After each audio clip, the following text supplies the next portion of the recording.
Welcome to Let's Talk, Mr. Jetson. How are you today? I am very well, all things considered. Thank you very much for the opportunity to join. Looks like we're a little frozen here. We having a connection. Are you there? I am here. Okay. All right. Wonderful. Wonderful. The camera's not coming up too well, but hopefully it'll lock in a few minutes. Tell us about aging while black. How did you decide to create this, what you were calling a movement? So, Aging While Black is deeply rooted in my own personal experience and journey. My father died at 55, and I didn't realize how young he was until the eve of my 51st birthday. I am also a caregiver for my now 92-year-old mom.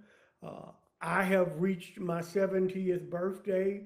And as I have spent time in aging spaces, I realize that there is this distinctiveness that is characteristic of aging while black in America. And that voice, that narrative, was not present in many of the conversations uh, that I was privy to. And so in 2023, along with my partner, Callie Johnson Graves, we launched this conversation around the distinctiveness associated with aging while black in America. What is the distinctiveness, Mr. Jetson? What do you think is so different about being black and aging than any other ethnic group? Well, first of all, it's important to know that aging in America is not race neutral. That when you look at the realities that people experience as they age, uh, the lived experience of Black elders is an outlier in so many areas, whether it's net worth, whether it's economic security, whether it's the prevalence of dementia and other chronic disease, whether it is, fill in the blank. As I oftentimes say, Ms. Barnes, the Black experience in America has been different from the moment we got here. Why would it not be when it considers the matter of aging in America? The only, I wrote a book, Aging While Black, A Radical Reimagining of Aging and Race. And the only theory of gerontology that I mention in the book is the one of cumulative advantage and disadvantage. And what the theory argue is that both advantage and disadvantage are cumulative over time. And so if you start from a place of advantage, by the time you reach old age, that advantage has grown. Mm. If you start from a place of disadvantage, by the time you across the lifespan, that disadvantage is compounded. And who more than Black people have faced systemic and societally reinforced disadvantage than Black people? And so, in my opinion, it's ludicrous to think that we would show up at old age and all of us be well. My dad. I feel like we have walked the same paths in our lives. My dad died at 67. I was thinking about that the other day, and to me that was young. But he was one that always said that Social Security was not set up for Black people because they always died before they reached that age. However, we are finding that people are living longer, but I think what you might be speaking to is the quality of life and not necessarily the years. Is that correct? Well, yes, and there's a real difference between life expectancy or the number of years I live and my lifespan, the quality of life that I experience. Just personally, my mom fell 2+ years ago, damaged her back, now ambulates with a walker, has other health complications associated with that. I think if you ask my mom if she wanted to live another 10 years like this, her answer would be an emphatic no. Mm, So it's not just about how long we live, it's the quality of life that we live. correct. Dr. Peter Attia wrote the book Outlive, and I was watching an interview, and he said the most important question that we can ask ourselves is, what do I want to do in the last 10 years of my life? And the earlier we ask that question and begin to do the things that position us to actually achieve those things in the last 10 years of our life, the better off we'll be. It's interesting because I think today, we both talked a little bit about longevity. It's hard to pinpoint when those last 10 years will be, right? So you're just saying to pick a moment in time. It might be 70, it might be 60, it could be 65, it could be 80, right? And you're picking a moment in time and saying, at this point, I want to figure out what these last 10 years are going to be. But I mean, that's what I'm asking. Okay. No, it's actually just the opposite, Okay. because as a very brilliant sister in Atlanta said to me, aging is a verb. We are all doing it, but unfortunately, we have allowed aging to describe this people who have reached certain chronological milestones.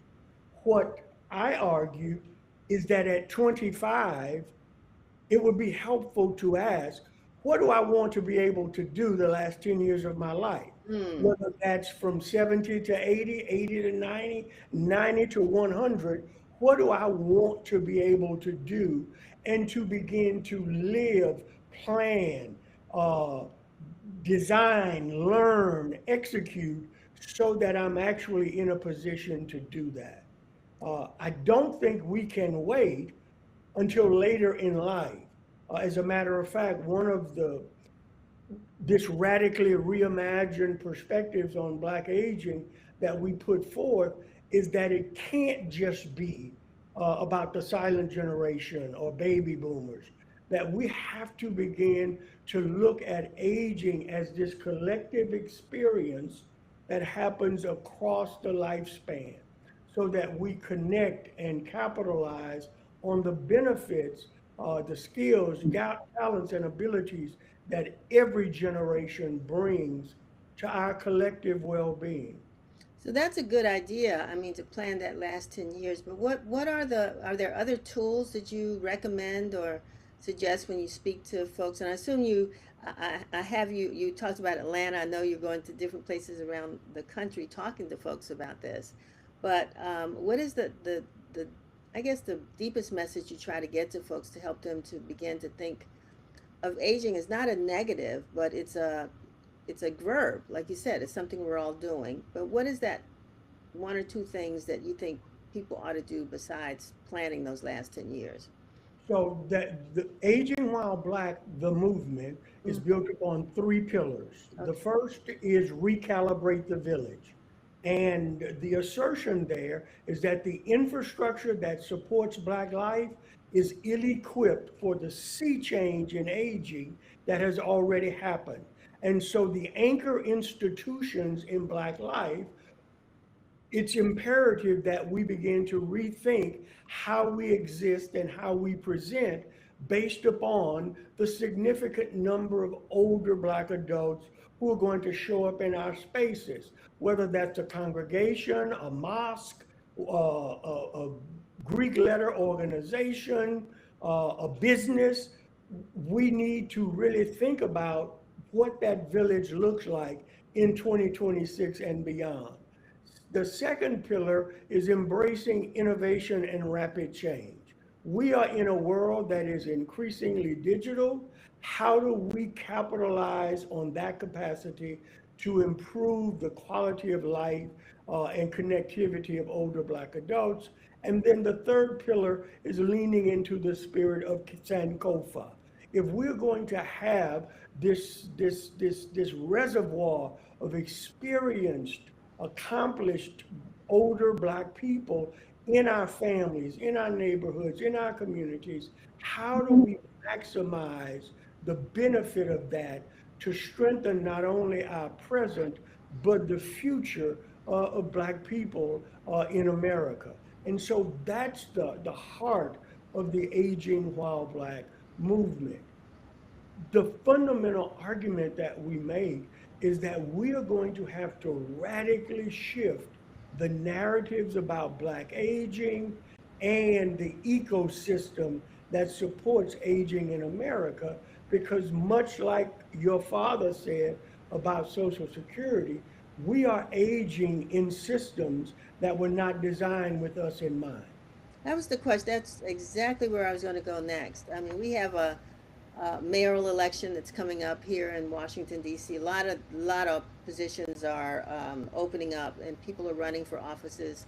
And I noticed that a lot of questions that at these candidates forums, people are asking about public policy. What are these politicians committing to make quality of life better for people aging in the District of Columbia? And I'm sure these conversations are going on all across the country. What kind of recommendations do you have to some of these policymakers to change sort of, like you said, the paradigm or the existence of what needs to happen to make aging in America, particularly aging while Black? Yes, That, because my experience is grounded in the Black lived experience. yes. And I also think that when you examine the data, it clearly puts forth the case that the systems currently in place, largely considered, are not working well for Black people. And in my opinion, it would be ludicrous to think that that's going to change without a fundamental shift that occurs. I think that there are a couple of things that are really critical. Uh, First of all, recognizing that these systems are not culturally attuned. They are not designed with the Black lived experience in mind. And so, a fundamental shift that needs to occur is centering the voices of Black elders. Uh, it's wonderful to have advocates. I believe that we've arrived at a point where we need activists. And so, how do we position older Black adults to tell their own stories and to demand their own scenarios and to describe and to become architects and co-contributors to the world that they will live in and the systems that they are expected to navigate? One of the observations that I have that is consistent across this country in states and local governments and in national systems is that systems are fragmented. They deal with one little piece of life. Well, people don't live in fragments. And so it becomes incumbent upon people to navigate these broken and fragmented systems rather than challenging the systems to be connected and to work in more concert. And so I think it is about placing Black voices in critical positions rather than looking to others to advocate on their behalf.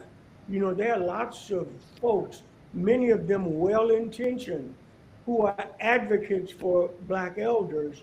I think we've arrived at a point where Black elders need to be their own activists. And, you know, the realities of our generation, my dear sister, and the generations above us, is that we are children of activism.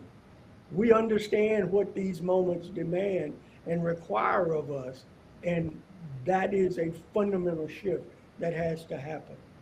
You mentioned, just a couple more questions before we go, Mr. Jetson, but you mentioned Greek letter organizations.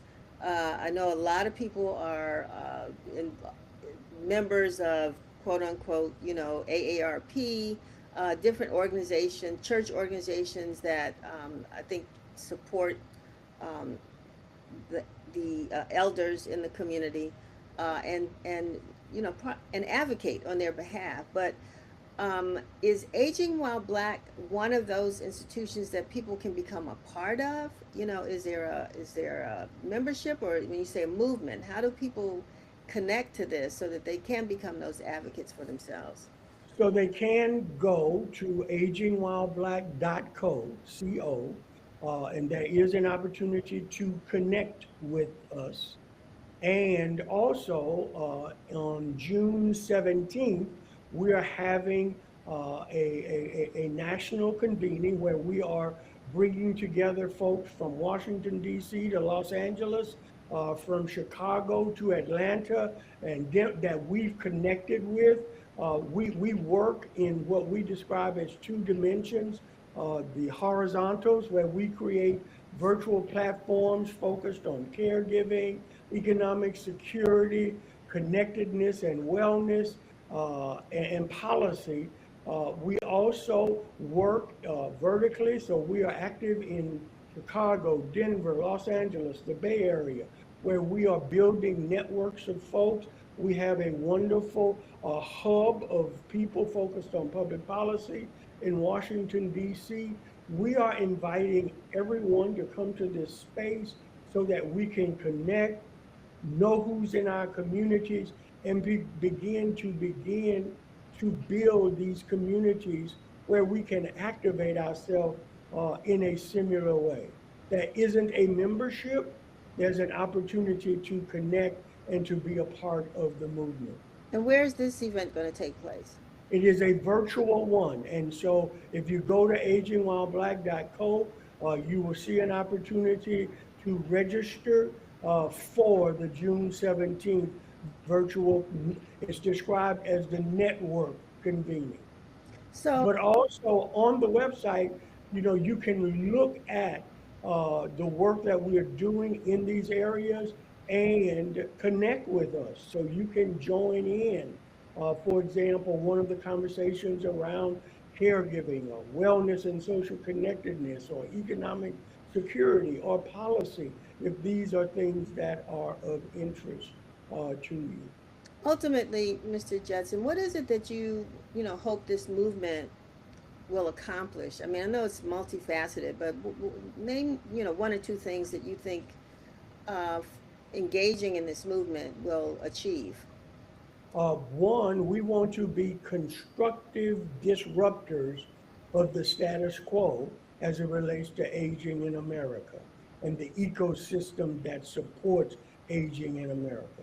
These systems, whether it's local aging services, whether it's uh, aging service providers who are in communities, whether it's policymakers in states and local governments, uh, these systems are not designed in culturally sensitive ways. And so we believe that it is critical that they are constructively challenged to recognize that this narrative of Black frailty and need and brokenness is not the model that serves the interest of Black people. Yes, we have challenges, but we also have strengths and abilities and wisdom and have navigated challenging circumstances. And our lived experience needs to be understood and respected in these systems, and that doesn't happen without our presence and our voices.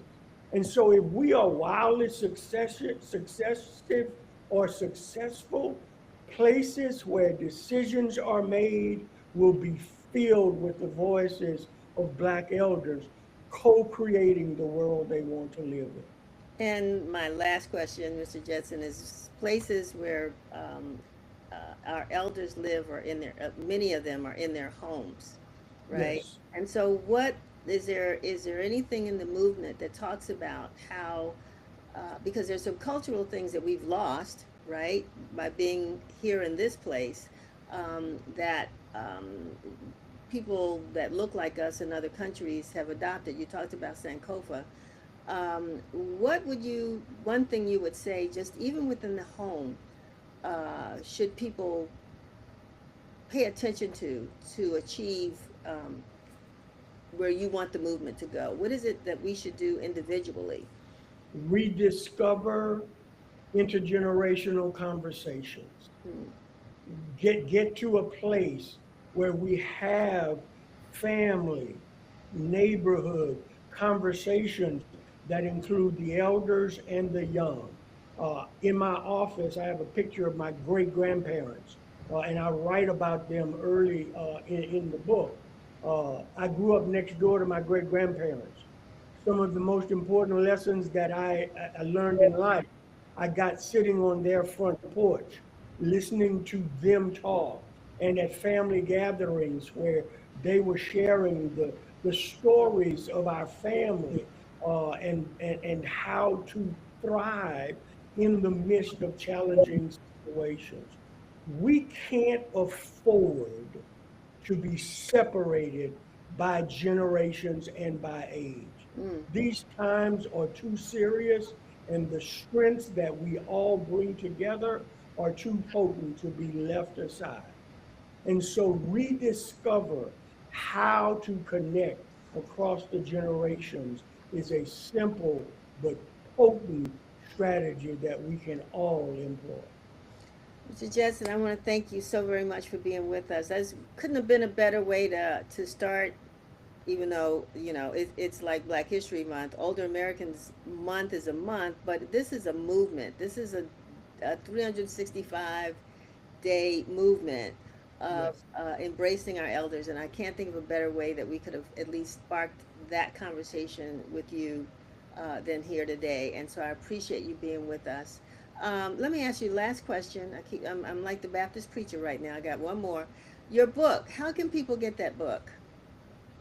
So it is available on the Aging While Black website. There is a tab that says the book, and you can order it there online. You can order just a copy, or there's an opportunity to order a signed copy also. Wonderful. Okay, look for my order soon. Thank you All right. very Thank much. you for And being. thank you for the opportunity. Oh no, we appreciate you. Thank you. Have a great Thank day. you. You too. All right. Where do you come to get all you know?